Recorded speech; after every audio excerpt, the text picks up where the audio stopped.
அப்பாவி! என்ன வெல்வலா?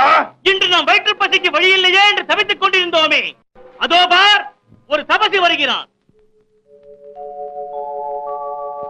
வில்வலா, குள்ள முனியாக வருகிறானே, நமது சிறு குடலுக்கு கூட இந்த உருவம் போதாதே. பாதகமில்லை, காலை ஆகாரத்திற்கு இந்த சிறு உருவத்தை பங்கிட்டுக் கொள்வோம். நடுப்பால் வேலைக்கு உன்னை போல் நல்ல பெருத்த சரீரமாக பார்ப்போம். சரி, வழக்கப்படி நமது உருவத்தை மாற்றி முனிவர் வேடத்தோடு சென்று அவரை வரவேற்க வேண்டியதுதானே? ஆஹா, அவரை வரவேற்று நமது ஆசிரமத்திற்கு அழைத்து சென்று கொன்று மென்று தின்று தீர்த்து விட வேண்டியதுதான். அப்படியே செய்வோம். ஏ ஜோ பஜா கடக் கடக்.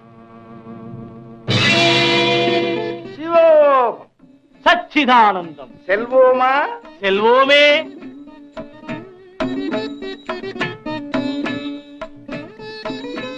வணக்கம் சுவாமி.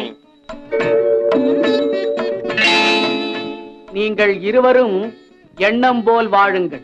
என்ன விஷயம்? எங்கு வந்தீர்கள்? இந்த வழியே எந்த முனிஸ்டேஷர்கள் வந்தாலும் அவர்களை எங்கள் ஆசிரமத்துக்கு அழைத்து சென்று அன்போடு உபசரிக்கும் அருந்தவசிகள் நாங்கள். ஓஹோ, அருந்த பசிகளா நீங்கள்? ஆம் சுவாமி, தாங்களும் எங்கள் சிறு குடிலுக்கு விஜயம் செய்து பசியாறி செல்ல வேண்டும். இதுவரை எத்தனை முனிவர்களை அழைத்து சென்று பசியாற்றி இருக்கிறீர்கள்? கணக்கே இல்லை சுவாமி. கவலை வேண்டாம், இன்றோடு கணக்கு தீர்ந்துவிடும். என்ன சொல்கிறீர்கள் சுவாமி?